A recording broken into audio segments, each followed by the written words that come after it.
What would it take to exterminate life on Earth? To kill every living thing and turn the entire world into a barren wasteland? 250 million years ago, it nearly happened. The result of a volcanic apocalypse unlike any ever recorded in history. Our planet, a bastion of life in a cold, dark universe, nearly dies, with only a few species left to start all over again. This is the worst catastrophe life on Earth has ever endured. Who will survive the great dying on Animal Armageddon?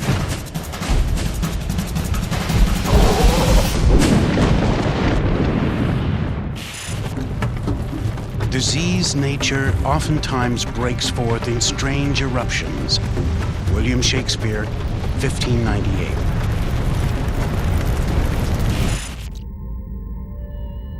A quarter of a billion years ago, in a time known as the Permian, the world we know didn't exist. In fact, the world of dinosaurs didn't even exist. This is millions of years before they appeared on Earth. All land is fused together into one supercontinent called Pangaea. This place, the cradle of life for over 150 million years, is on the verge of collapse. It's important to understand that the end Permian extinction event was the nearest life came to complete annihilation.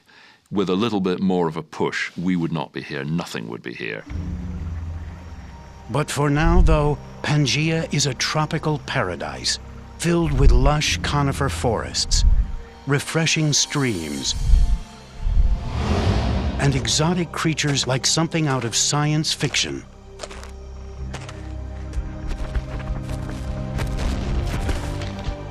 Their shapes are as foreign as their names. Lystrosaurus, Gorgonopsian, Trinaxodon, and Dicynodon. They are the mammal-like reptiles.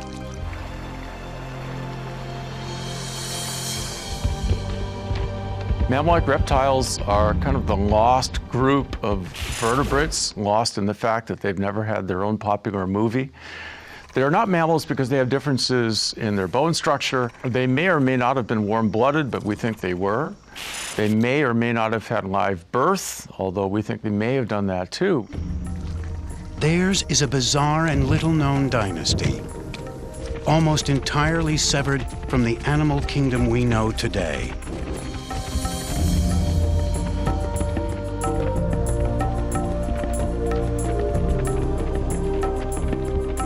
Let's imagine now the African plain, Kenya, and you see vast herds of beasts.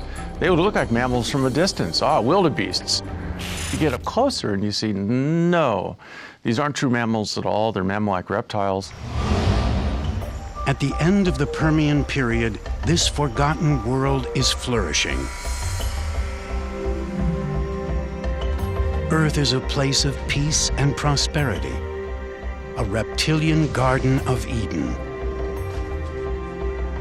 The world was a lot simpler then because we're used to thinking of different animals on each continent, but in the Permian, everybody lived everywhere. You find the same creatures on land in different parts from north to south.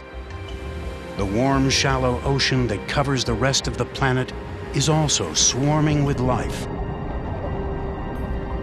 How could such a nurturing world become so hostile that 90% of all animals on land and sea will vanish forever?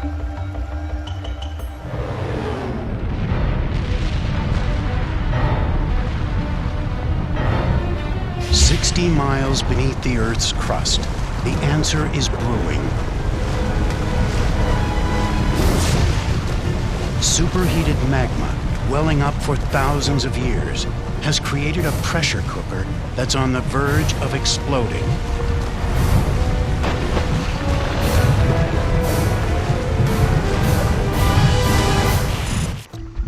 But Pangaea's inhabitants are blissfully unaware of what's about to happen. All across what is now Kansas, flocks of Lystrosaurus graze the plains. These hog-sized creatures have sharp beaks for pruning plant life and long tusks and claws for digging up roots and tubers.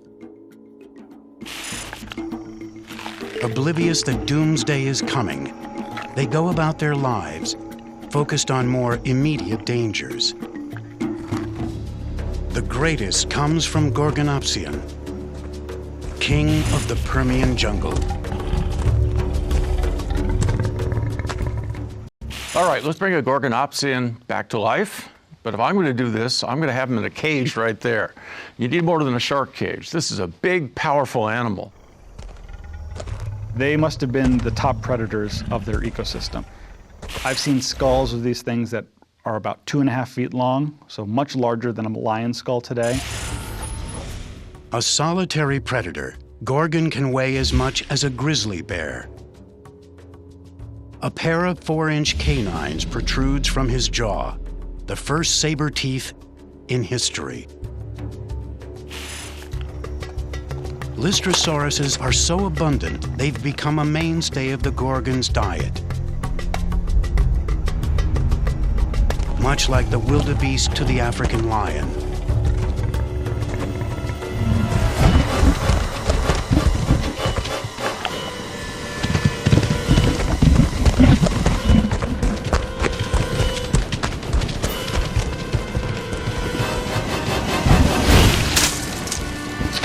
Gorgon is an expert hunter, but a poor butcher.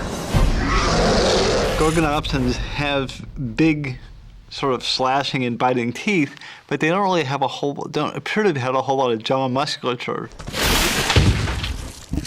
Of course, lions and wolves are mammals. We all have multiple muscles and flexible jaws that we can move back and forwards, side to side. The Gorgonopsians were classic reptiles. The jaws just snap shut, open and shut. Like an alligator, Gorgon clamps down, but he can only shear off one piece of meat. With food so easy to find, this isn't a problem.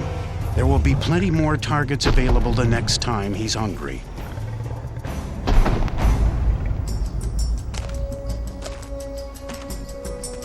With Gorgon long gone, a meek but hungry Thrinaxodon slinks in. This cat-sized carnivore lives on scavenged meat and insects while dwelling in the shadows. But this scavenger's survival will be crucial to our own future. Thrinaxodon seems to give rise to all subsequent groups that become modern mammals. If Thrinaxodon doesn't get through this mass extinction, we don't have this conversation. Maybe something else is here, but not us. Who will be equipped to survive the coming apocalypse? In just 5 hours, the test will begin. Across the supercontinent, in what is now Siberia, volcanic pressure is coming to a head. Building beneath an evergreen forest filled with life. Today, the search for food has led Lystrosaurus and the closely related Dicynodons to a strange and ominous discovery. Whatever it is, it exhales foul, sulfurous breath. A witch's brew of toxic chemicals, unlike anything these creatures have experienced before. Unaware of the danger, they probe the hardened black soil. It's very hard to know what it would have felt like in the last days of the Permian. Certainly if you'd been near to the Siberian traps, there must have been premonitions of something about to happen. Suddenly, Violent tremors rip their way through the forest. The Great Dying, the worst mass extinction the world has ever known, has begun.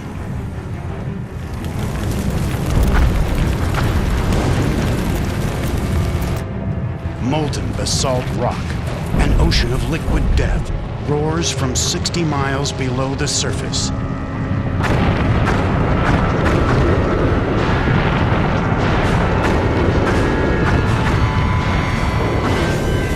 A 20-mile crack severs the landscape.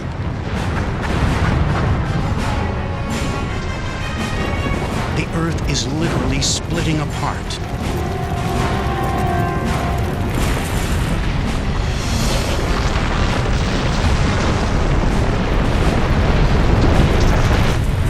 Animals are incinerated in a flash, like paper in a flame. Consumed by a tidal wave of liquid fire.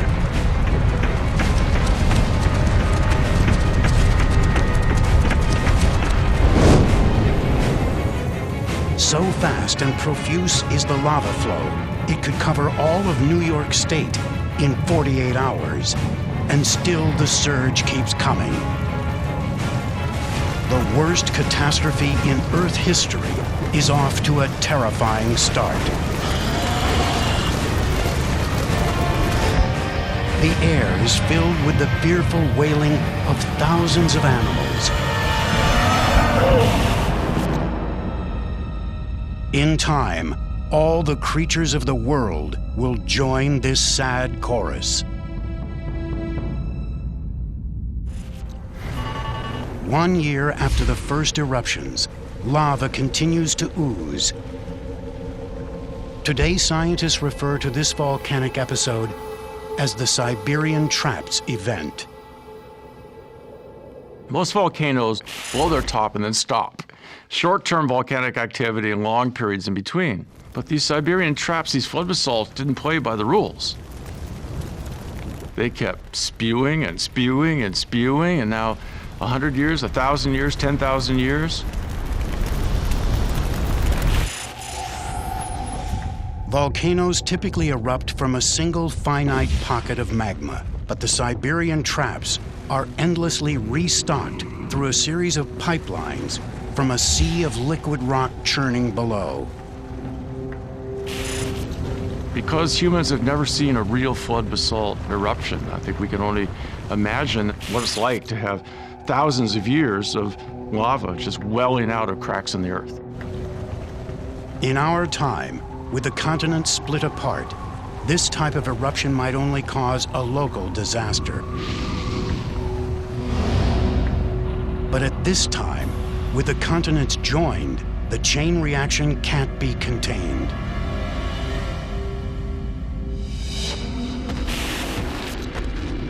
Wounded, hungry, and confused, the survivors begin a mass exodus from Siberia. With so many animals completely vulnerable, the Gorgons are thriving, for now.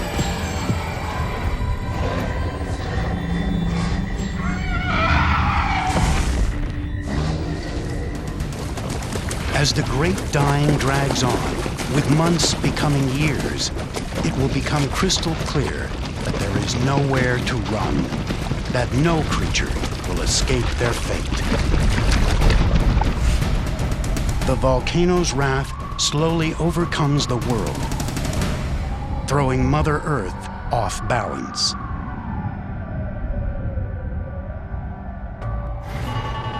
Years pass.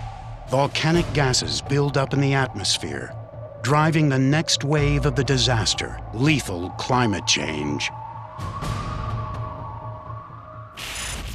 The cracks in the Earth release gigatons of carbon dioxide and sulfur dioxide into the air. Sulfur dioxide blocks out the sun, while carbon dioxide traps heat. The increase of both gases triggers decades of intense seesawing weather patterns.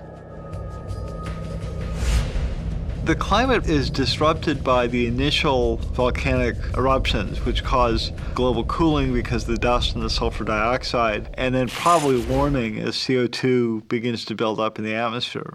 So you have sort of a mix of things, and climates are probably switching back and forth. That makes it pretty hard for animals to figure out how to live.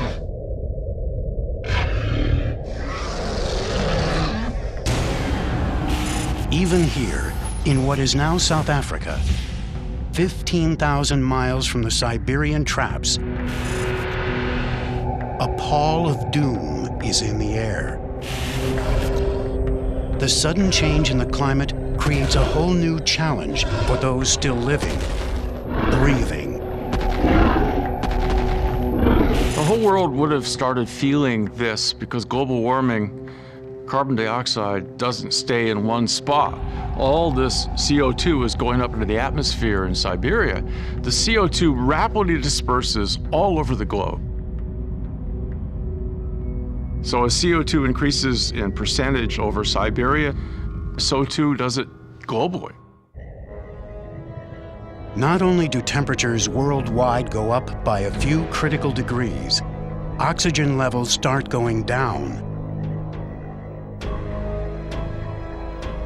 The Lystrosaurus and Gorgons have no idea what's happening to them. But suddenly, it's getting harder and harder to breathe. Their primitive reptilian respiratory systems simply aren't equipped to handle the thinning air. The hunter and hunted now share the same struggle to survive.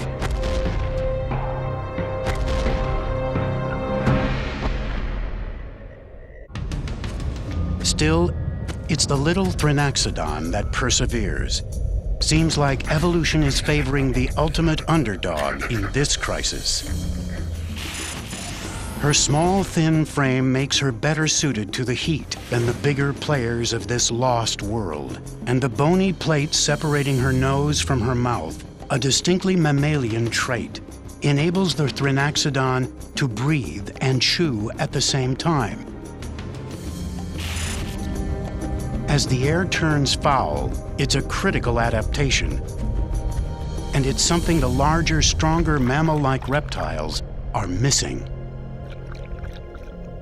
Another advantage this little species has is its social structure. Like many of today's small mammals, Thrinaxodon lives in a supportive group of family and neighbors. This animal was denning. It probably had young in that den. It might have even had a communal structure, sort of like a meerkat with multiple individuals living in sort of a community structure. And that's really a hallmark of sort of mammal type of behavior. Especially in times of stress, communal living can ease the burden of staying fed or fending off predators. But Thrinaxodon is not the only creature to weather the storm so far. A new predator is thriving in the rapidly warming environment. Proterosuchus. The nasties of the late Permian and the early Triassic are a group called archosaurs. The meanest, nastiest, and first of them is called Proterosuchus. Proterosuchus is not a dinosaur, but in time, his kind will give rise to them. It would have looked very much like a crocodile, except a crocodile with legs, not splayed out to the side, but underneath it. His head is up on a neck. It's got a skull that's sort of crocodilian, but a little more compressed to the side.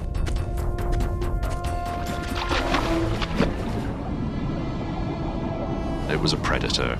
It may have been aquatic, it may have lived in water and hunted fish and grabbed animals on the bank of the stream. That's a good kind of adaptation, and it was able to be opportunistic. Being cold-blooded means Proterosuchus uses the sun's energy to regulate his body temperature. The hotter it gets, the better he seems to feel. We would like to think that warm-bloodedness is a great thing. We're warm-blooded, crocodiles ain't. But when the world was a lot warmer than it is today, you're probably well off being cold-blooded, because one of the big differences is that we need to eat 10 times as much as a crocodile eats. it costs us a lot to be warm-blooded. So Proterosuchus and the archosaurs that evolved from it had a great advantage. They didn't need to find so much food.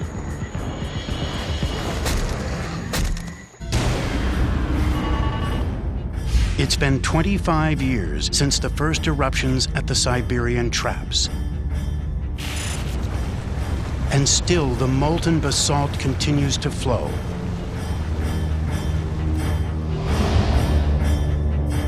Hardening into pitch-black mountains where nothing can grow.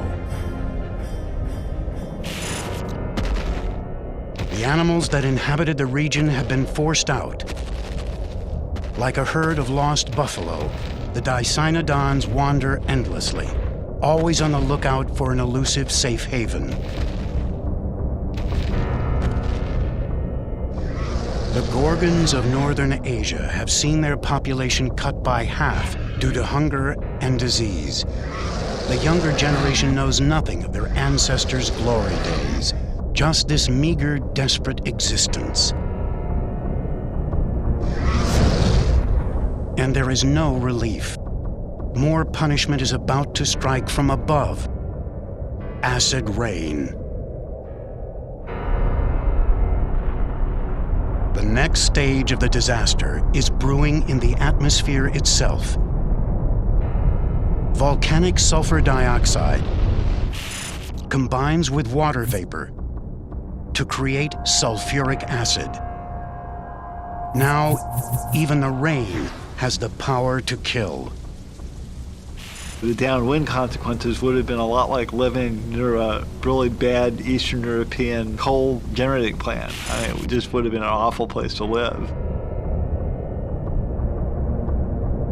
You see these pictures where acid rain has just killed whole forests, and you